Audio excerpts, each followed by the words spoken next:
പ്രേക്ഷകരെ വളരെ പ്രധാനപ്പെട്ടൊരു വാർത്തയിലേക്കാണ് പോകുന്നത്. ശബരിമല സ്വർണ്ണ കവർച്ചയിൽ നിർണായക വഴിത്തിരിവ്. ശബരിമലയിൽ നിന്നും കടത്തിയ സ്വർണം കണ്ടെത്തി. ബെല്ലാരിയിലെ റൊഥം ജ്വല്ലറിയിൽ നിന്നാണ് പോറ്റി വിറ്റ സ്വർണം പ്രത്യേക അന്വേഷണ സംഘം കണ്ടെടുത്തത്. ഗോവർദ്ധന് നൽകിയ സ്വർണ്ണക്കട്ടിയാണ് കണ്ടെത്തിയത്. വിവരങ്ങളുമായി ആർ രാജീവ് ചേരുന്നുണ്ട്. രാജീവ്, അതിനിർണായകം, വളരെ ഒരു വലിയ തെളിവാണ് ലഭിച്ചിരിക്കുന്നത്. ഒടുവിൽ ഭഗവാന്റെ സ്വർണം കണ്ടെത്തിയിരിക്കുന്നു. ഈ സ്വർണം എവിടെ നിന്നാണ് കണ്ടെത്തിയിരിക്കുന്നത്? ഏത് രൂപത്തിലുള്ള സ്വർണമാണ് വീണ്ടെടുത്തത്? അശ്വതി, ഏതായാലും വളരെ നിർണായകമായ ഒരു നീക്കം തന്നെയാണ് SITയുടെ ഭാഗത്ത് നിന്ന് ഉണ്ടായത്. കഴിഞ്ഞ ദിവസമാണ് ഈ സ്വർണ്ണക്കട്ടികൾ ഗോവർദ്ധന്റെ ബെല്ലാരിയിലുള്ള റൊഥം ജ്വല്ലറിയിൽ നിന്ന് അന്വേഷണ സംഘം കണ്ടെത്തിയത്. നേരത്തെ തന്നെ ഗോവർദ്ധനെ ചോദ്യം ചെയ്തപ്പോൾ ഇതുമായി ബന്ധപ്പെട്ട തെളിവുകൾ അന്വേഷണ സംഘത്തിന് ലഭിച്ചിരുന്നു. പിന്നീട് അതീവ രഹസ്യമായാണ് അന്വേഷണ സംഘം ഉണ്ണികൃഷ്ണൻ പോറ്റിയുമായി ബംഗളൂരിലേക്ക് പോയത്. കഴിഞ്ഞ ദിവസം പുലർച്ചെ തന്നെ ബംഗളൂരിലെത്തിയ അന്വേഷണ സംഘം റൊഥം ജ്വല്ലറിയിൽ പരിശോധന നടത്തിയിരുന്നു. നമുക്ക് മനസ്സിലാക്കാൻ കഴിയുന്നതനുസരിച്ച് ഗോവർദ്ധൻ തന്നെ ഇക്കാര്യം തുറന്ന് സമ്മതിച്ചു എന്നാണ്. ഇതിനുശേഷം ഗോവർദ്ധൻ തന്നെയാണ് ഈ സ്വർണ്ണക്കട്ടികൾ അന്വേഷണ സംഘത്തിന് കൈമാറിയത്. ഉരുക്കി സൂക്ഷിച്ച നിലയിലായിരുന്നു ഈ സ്വർണ്ണക്കട്ടികൾ ഉണ്ടായിരുന്നത്. നേരത്തെ സ്മാർട്ട് ക്രിയേഷൻസ് നൽകിയ മൊഴിയും ആ രീതിയിൽ തന്നെയായിരുന്നു. ഉണ്ണികൃഷ്ണൻ പോറ്റിക്ക് 475 ഗ്രാം സ്വർണം ഉരുക്കി സ്വർണ്ണക്കട്ടികളാക്കി നൽകി എന്നായിരുന്നു സ്മാർട്ട് ക്രിയേഷൻസ് നൽകിയ മൊഴി. ഇതിന്റെ അടിസ്ഥാനത്തിൽ കൂടിയാണ് ഈ ഗോവർദ്ധനെ ചോദ്യം ചെയ്യുകയും പിന്നീട് അന്വേഷണ സംഘം അവിടേക്ക് എത്തി, ഉണ്ണികൃഷ്ണൻ പോറ്റിയുമായി അവിടേക്ക് എത്തി ജ്വല്ലറിയിൽ റെയ്ഡ് നടത്തുകയും ചെയ്തത്. അവിടെ നിന്നാണ് സ്വർണ്ണക്കട്ടികൾ പിടിച്ചെടുത്തിരിക്കുന്നത്. ഇതിൽ വ്യക്തമാകാനുള്ള ഒരു കാര്യമെന്ന് പറയുന്നത്, ഈ ഗോവർദ്ധനും ബിസിനസ് താല്പര്യത്തോടു കൂടി തന്നെയാണോ ഈ സ്വർണ്ണക്കട്ടികൾ സൂക്ഷിച്ചിരുന്നത്, അതോ ഭക്തി മുതലെടുത്ത് ഉണ്ണികൃഷ്ണൻ പോറ്റി ഇത് ഗോവർദ്ധന് കൈമാറിയതാണോ എന്നതാണ് ഇനി കണ്ടെത്തേണ്ടത്. ഏതായാലും ഉണ്ണികൃഷ്ണൻ പോറ്റിക്ക് ഈ ഗോവർദ്ധൻ പണം കൈമാറി എന്നതുൾപ്പെടെയുള്ള തെളിവുകൾ നേരത്തെ SITക്ക് ലഭിച്ചിരുന്നു. അതായത് ഉണ്ണികൃഷ്ണൻ പോറ്റി ഈ സ്വർണം ഉപയോഗിച്ചുകൊണ്ട് സാമ്പത്തിക നേട്ടം ഉണ്ടാക്കിയതിന്റെ തെളിവുകളാണ് SITക്ക് നേരത്തെ ലഭിച്ചിരുന്നത്.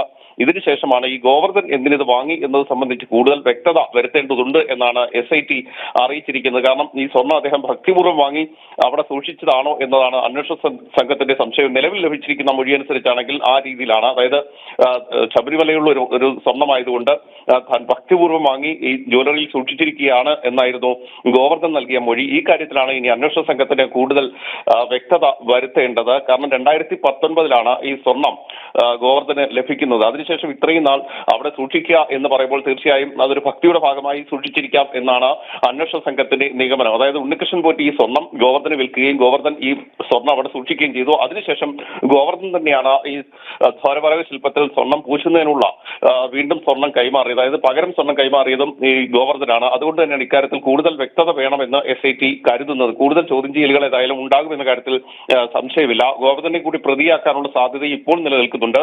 അല്ലെങ്കിൽ ഉണ്ണികൃഷ്ണൻ പോറ്റിക്കെതിരെ കൂടുതൽ തെളിവുകൾ ലഭിക്കുകയാണെങ്കിൽ സാക്ഷിയാക്കി മാറ്റിക്കൊണ്ട് കോടതിയിൽ സമർപ്പിക്കാനുള്ള സാധ്യതയും നിലനിൽക്കുന്നുണ്ട്. ഏതായാലും വളരെ നിർണായകമായ ഒരു നീക്കം അന്വേഷണ സംഘത്തിന്റെ ഭാഗത്ത് നിന്ന് ഉണ്ടായിരിക്കുന്നു എന്ന കാര്യത്തിൽ സംശയമില്ല. നേരത്തെ തന്നെ ഇതുമായി ബന്ധപ്പെട്ട ലഭിച്ച തെളിവുകളുടെ അടിസ്ഥാനത്തിൽ തന്നെയാണ് ഉണ്ണികൃഷ്ണൻ പോറ്റിയെ ആദ്യം ബാംഗ്ലൂരിലേക്ക് കൊണ്ടുപോയത്. കാരണം അവിടെ വെച്ചാണ് ഈ ഗൂഢാലോചന നടന്നത് എന്ന നേരത്തെ അന്വേഷണ സംഘത്തിന് വിവരം ലഭിച്ചിരുന്നു.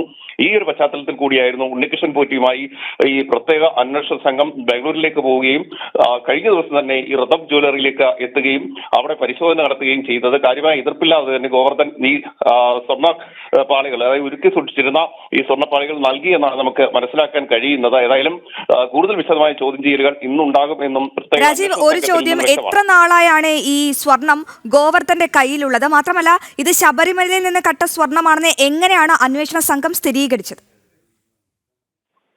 അശ്വതി, നേരത്തെ തന്നെ ഇതുമായി ബന്ധപ്പെട്ട തെളിവുകൾ അന്വേഷണ സംഘത്തിന് ലഭിച്ചിരുന്നു. അതായത് ഈ അന്വേഷണത്തിന്റെ ആദ്യഘട്ടത്തിൽ തന്നെ ഉണ്ണികൃഷ്ണൻ പോറ്റിയെ ചോദ്യം ചെയ്തപ്പോൾ ഈ സ്വർണം വിറ്റു എന്ന് വ്യക്തമായിരുന്നു. മാത്രമല്ല, ഉണ്ണികൃഷ്ണൻ പോറ്റിയുടെ ബാങ്ക് അക്കൗണ്ടുകൾ ഉൾപ്പെടെ അന്വേഷണ സംഘം പരിശോധിക്കുകയും ചെയ്തിരുന്നു. ഈ ബാങ്ക് അക്കൗണ്ടുകൾ പരിശോധിച്ചപ്പോൾ ഈ ഗോവർദ്ധന്റെ അക്കൗണ്ടിൽ നിന്നും ഉണ്ണികൃഷ്ണൻ പോറ്റിക്ക് പണം കൈമാറിയതിന്റെ തെളിവുകൾ ലഭിച്ചിരുന്നു. മാത്രമല്ല, അല്ലാതെ ചില സാമ്പത്തിക ഇടപാടുകൾ നടന്നതിന്റെ തെളിവുകളും ലഭിച്ചിരുന്നു. ആദ്യഘട്ടത്തിൽ ഇത് ഉണ്ണികൃഷ്ണൻ പോറ്റി നിഷേധിച്ചിരുന്നു. മറ്റു ചില ഇടപാടുകൾ തങ്ങൾ തമ്മിലുണ്ട്, സ്വർണം വിറ്റതിന്റെ അല്ല എന്നായിരുന്നു ഉണ്ണികൃഷ്ണൻ പോറ്റിയുടെ നിലപാട്. എന്നാൽ സ്മാർട്ട് ക്രിയേഷൻസ് നൽകിയ മൊഴി അതിൽ നിർണായകമായി എന്ന കാര്യത്തിൽ സംശയമില്ല. കാരണം ഉണ്ണികൃഷ്ണൻ പോറ്റിക്കാണ് സ്വർണം എടുത്തതിന്, അതായത് ഈ ദ്വാരപാലക ശില്പത്തിൽ നിന്ന് സ്വർണം എടുത്തതിന് ശേഷം തങ്ങളുടെ കൂലി കഴിഞ്ഞുള്ള സ്വർണം കൈമാറിയത് ഉണ്ണികൃഷ്ണൻ പോറ്റിക്കാണെന്ന് സ്മാർട്ട് ക്രിയേഷൻസ് വളരെ വ്യക്തമായി മൊഴി നൽകിയിരുന്നു. മാത്രമല്ല, ഇതുമായി ബന്ധപ്പെട്ട പരിശോധനയിലും അന്വേഷണ സംഘത്തിന് ഇത് ബോധ്യമായിരുന്നു. ഇതിനുശേഷമാണ് ഗോവർദ്ധനെ ചോദ്യം ചെയ്തത്. ഗോവർദ്ധനെ ചോദ്യം ചെയ്തപ്പോൾ അദ്ദേഹം പറഞ്ഞത് ഉണ്ണികൃഷ്ണൻ പോറ്റി സ്വർണം കൈമാറിയിട്ടുണ്ട് എന്നാണ്. അതിന്റെ അടിസ്ഥാനത്തിൽ കൂടിയാണ് ഉണ്ണികൃഷ്ണൻ പോറ്റിയെ ഉടൻ തന്നെ പ്രത്യേകമായി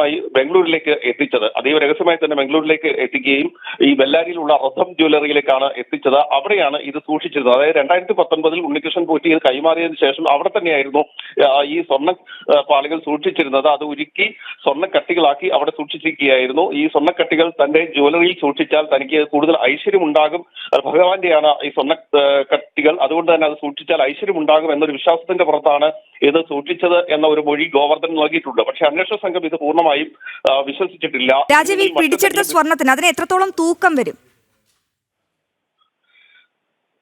അശ്വതി, ഇതിൽ ഒരു വ്യക്തത വരേണ്ടതായുണ്ട്. കാരണം ഈ മുഴുവൻ സ്വർണവും അതിലുണ്ടോ? ഉണ്ണികൃഷ്ണൻ പോറ്റിക്ക് സ്മാർട്ട് ക്രിയേഷൻസ് കൈമാറിയ 474 ഗ്രാം സ്വർണവും ഇതിലുണ്ടോ എന്ന കാര്യത്തിൽ ഇനിയും കൂടുതൽ വ്യക്തത വരുത്തേണ്ടതായുണ്ട്. അക്കാര്യത്തെക്കുറിച്ച് അന്വേഷണ സംഘം ഇതൊരു വ്യക്തത വരുത്തിയിട്ടില്ല. ഏതായാലും അതിൽ കൂടുതൽ വ്യക്തത ഇനി വരും മണിക്കൂറുകളിൽ ഉണ്ടാകാനുള്ള സാധ്യത നിലനിൽക്കുന്നുണ്ട്. ഈ സ്വർണത്തിൽ നിന്ന് മറ്റാർക്കെങ്കിലും സ്വർണം കൈമാറിയിട്ടുണ്ടോ? അതാണ് ഞാൻ പറഞ്ഞു വന്നത്.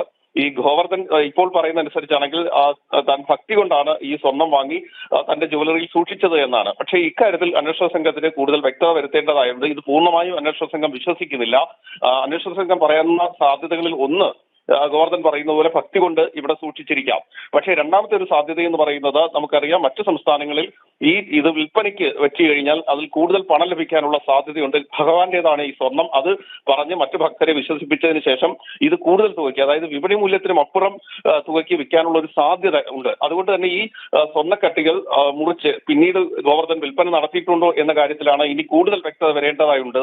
അതുമായി ബന്ധപ്പെട്ട അന്വേഷണം നിലവിൽ ഇപ്പോൾ നടക്കുന്നുണ്ട്. SITയുടെ നേതൃത്വത്തിലാണ് നടക്കുന്നത്. അതിന് ഗോവർദ്ധനെ കൂടുതൽ ചോദ്യം ചെയ്യണം, ഉണ്ണികൃഷ്ണൻ പോറ്റിയെ കൂടുതൽ ചോദ്യം ചെയ്യണം. കാരണം ഉണ്ണികൃഷ്ണൻ പോറ്റി നിലവിൽ ഈ സ്വർണം ഗോവർദ്ധന് കൈമാറിയിട്ടുണ്ട്. അതിന്റെ പണവും ഉണ്ണികൃഷ്ണൻ പോറ്റി വാങ്ങിയിട്ടുണ്ട്. അതായത് ശബരിമലയിൽ വലിയൊരു വിൽപ്പന തന്നെയാണ് നിലവിൽ ഉണ്ണികൃഷ്ണൻ പോറ്റി നടത്തിയിരിക്കുന്നത്. തീർച്ചയായും രാജീവ്, ഈ മുരാരി ബാബുവിന്റെ അറസ്റ്റിന് പിന്നാലെയാണല്ലോ ഈ സ്വർണം കണ്ടെടുത്തത്. അപ്പോൾ വരും ദിവസങ്ങളിൽ കൂടുതൽ അറസ്റ്റുകൾ ഉണ്ടാകാനുള്ള സാധ്യത അത് വളരെ വലുതല്ലേ? തീർച്ചയായും വരും ദിവസങ്ങളിൽ കൂടുതൽ അറസ്റ്റുകൾ ഉണ്ടാകും എന്ന കാര്യത്തിൽ സംശയമൊന്നുമില്ല. ഏതായാലും ഏറ്റവും പ്രധാനപ്പെട്ട ഒരു നീക്കം എന്ന് പറയുന്നത് ഈ സ്വർണം കണ്ടെത്തുക എന്നതാണ്. ശബരിമലയിൽ നിന്ന് കടത്തിക്കൊണ്ടുപോയ സ്വർണം കണ്ടെത്തുക. ഇനി വേണ്ടത് സ്മാർട്ട് ക്രിയേഷൻസിന് കൈമാറിയ സ്വർണം കൂടി കണ്ടെത്തുക എന്നുള്ളതാണ്. സ്മാർട്ട് ക്രിയേഷൻസിൽ ആ സ്വർണം ഇപ്പോഴും ഉണ്ടോ എന്ന കാര്യത്തിൽ വ്യക്തതയില്ല. തങ്ങളുടെ കൂലിയായി എടുത്തിരിക്കുന്ന സ്വർണം, ആ സ്വർണം കൂടി കണ്ടെത്തുക എന്നതാണ് ഇനി അന്വേഷണ സംഘത്തിന് മുന്നിലുള്ള അടുത്ത നീക്കം. അത് ഇന്നോ നാളെയോ തന്നെ ചെന്നൈയിലെ സ്മാർട്ട് ക്രിയേഷൻസിലേക്ക് അന്വേഷണ സംഘം പോകും. ആ സ്വർണം എവിടെയെന്നത് സംബന്ധിച്ച് വ്യക്തത വരുത്തും എന്ന് തന്നെയാണ് നിലവിൽ നമുക്ക് ലഭിക്കുന്ന വിവരം. അതിനുശേഷം കൂടുതൽ അറസ്റ്റിലേക്ക് കടക്കും. ഈ സ്മാർട്ട് ക്രിയേഷൻസുമായി ബന്ധപ്പെട്ടും ചില സംശയങ്ങൾ അന്വേഷണ സംഘത്തിനുണ്ട്. കാരണം സ്മാർട്ട് ക്രിയേഷൻസ് നൽകിയിരിക്കുന്ന മൊഴിയും വ്യത്യസ്തമാണ്. അവിടുത്തെ പല ജീവനക്കാരും പല രീതിയിലാണ് മൊഴികൾ നൽകിയിരിക്കുന്നത്. 2019 സ്മാർട്ട് ക്രിയേഷൻസ് പറഞ്ഞിരുന്നത് തങ്ങൾക്ക് സ്വർണം വേർതിരിക്കാനുള്ള വൈദഗ്ധ്യം ഉണ്ടായിരുന്നില്ല എന്നാണ്. എന്നാൽ അന്വേഷണ സംഘം അവിടെ പരിശോധന നടത്തിയതിൽ നിന്ന് അത് തെറ്റാണ് എന്ന ചില സൂചനകൾ ലഭിച്ചിരുന്നു. അതുകൊണ്ട് തന്നെ ഈ മൊഴികളിൽ കൂടുതൽ വ്യക്തത വരുത്തേണ്ടത് അത്യാവശ്യമാണ്. ഇത് സ്മാർട്ട് ക്രിയേഷൻസും അതുപോലെ ഗോവർദ്ധനും അതുപോലെ ഉണ്ണികൃഷ്ണൻ പോറ്റിയും ഉൾപ്പെടെയുള്ളവർ അറിഞ്ഞുകൊണ്ടുള്ള ഗൂഢാലോചന തന്നെയാണോ നടന്നിരുന്നത്? ശബരിമലയിൽ നിന്ന് സ്വർണം കടത്തണമെന്ന കൃത്യമായ ആസൂത്രണം നടന്നിരുന്നോ എന്ന കാര്യത്തിൽ കൂടുതൽ വ്യക്തത വേണം എന്നാണ് നിലവിൽ അന്വേഷണ സംഘം പറയുന്നത്. അങ്ങനെയെങ്കിൽ ഉണ്ണികൃഷ്ണൻ പോറ്റിയുമായി സ്മാർട്ട് ക്രിയേഷൻസിലേക്ക് പോകും. അവിടെ കൂടുതൽ പരിശോധനകൾ ഉണ്ടാകും. ആവശ്യമെങ്കിൽ ഈ സ്മാർട്ട് ക്രിയേഷൻസിൽ ജീവനക്കാരെ ചോദ്യം ചെയ്ത് ഉൾപ്പെടെയുള്ള നടപടികളിലേക്ക് കടക്കും. അതിനുശേഷം തിരിച്ചെത്തി മുരാരി ബാബു ഉൾപ്പെടെയുള്ളവരെ കസ്റ്റഡിയിൽ വാങ്ങി ചോദ്യം ചെയ്യേണ്ടതായുണ്ട്. കാര്യം മുരാരി ബാബുവിന്റെ കസ്റ്റഡി നിലവിൽ ആവശ്യപ്പെട്ടിരിക്കുന്നത് ഈ മാസം 29 മുതലാണ്. മുരാരി ബാബുവിനെ കസ്റ്റഡിയിൽ വാങ്ങി ചോദ്യം ചെയ്യും.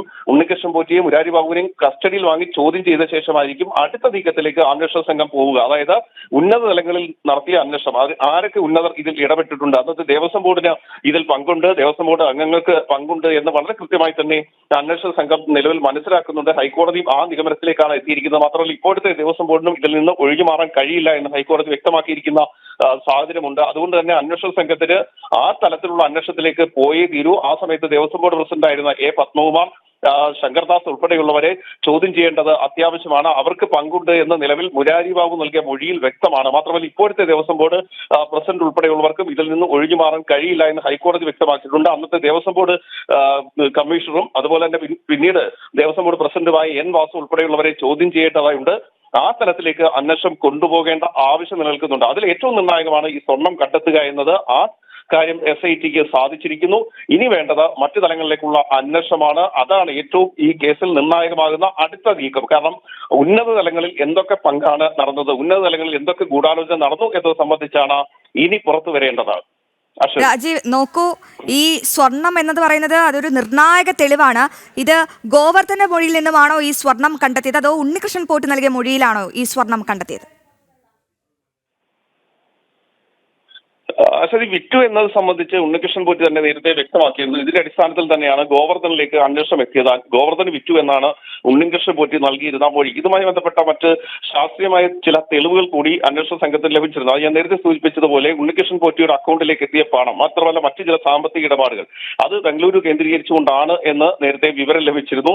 അത് മാത്രമല്ല ഉണ്ണികൃഷ്ണൻ പോറ്റി ഈ സ്വർണ്ണപ്പാളികൾ ബംഗളൂരിലേക്ക് എത്തിച്ചതിന്റെ തെളിവുകൾ ലഭിച്ചിരുന്നു. അത് എത്തിച്ചത് ഈ ഗോവർദ്ധനുമായി ചേർന്നാണ് എന്നതിന്റെ തെളിവുകളും നേരത്തെ അന്വേഷണ സംഘത്തിന് ലഭിച്ചിരുന്നു. ഇതിന്റെ കൂടി അടിസ്ഥാനത്തിലാണ് ഈ ഗോവർദ്ധനിലേക്ക് എത്തുന്നത്. ആ സമയത്ത് ഗോവർദ്ധൻ സ്പോൺസർ മാത്രമായിരുന്നു. അതായത് ഉണ്ണികൃഷ്ണൻ പോറ്റിക്ക് വേണ്ടി സ്വർണം നൽകുന്ന ഒരു സ്പോൺസർ, ഉണ്ണികൃഷ്ണൻ പോറ്റിക്ക് വേണ്ടി ശബരിമലയിൽ ദ്വാരപാലക ശില്പത്തിൽ ഉൾപ്പെടെ സ്വർണം പൂശുന്നതിന് സ്വർണം നൽകുന്ന ഒരു സ്പോൺസർ മാത്രമായിരുന്നു. പക്ഷേ ഗോവർദ്ധൻ പറയുന്ന കണക്കുകളും ഉണ്ണികൃഷ്ണൻ പോറ്റി മുന്നോട്ട് വെക്കുന്ന കണക്കുകളും തമ്മിൽ ചില വ്യത്യാസങ്ങൾ ഉണ്ടായതോടെയാണ് അന്വേഷണ സംഘം അതിലേക്കും നീങ്ങിയത്. മാത്രമല്ല നേരത്തെ ദേവസ്വം വിജിലൻസിന്റെ കണ്ടെത്തലിലും ചില നിർണായകമായ വിവരങ്ങൾ ഉണ്ടായിരുന്നു. അതുകൂടി പരിഗണിച്ചുകൊണ്ടാണ് അന്വേഷണ സംഘം ഗോവർദ്ധനിലേക്ക് നീങ്ങിയത്.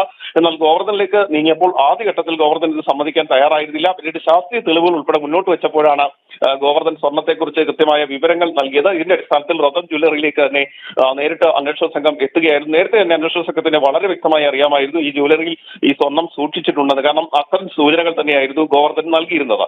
ഇതിലൂടെ അടിസ്ഥാനത്തിൽ അവിടേക്ക് എത്തുന്നു. ഇനി വ്യക്തമാകേണ്ട ഒരു കാര്യം, ഈ ഗോവർദ്ധൻ ഞാൻ നേരത്തെ പറഞ്ഞ പോലെ വാണിജ്യ താല്പര്യം അനുസരിച്ചാണോ ശബരിമലയിൽ നിന്ന് ഈ സ്വർണം വാങ്ങി സൂക്ഷിച്ചത്? അതായത് കൂടുതൽ വിലയ്ക്ക് വിൽക്കുന്നതിന് വേണ്ടിയാണോ, വിപണി വിലയ്ക്ക് വിൽക്കുന്നതിന് വേണ്ടിയാണോ എന്നത് സംബന്ധിച്ചൊരു വ്യക്തത വേണം.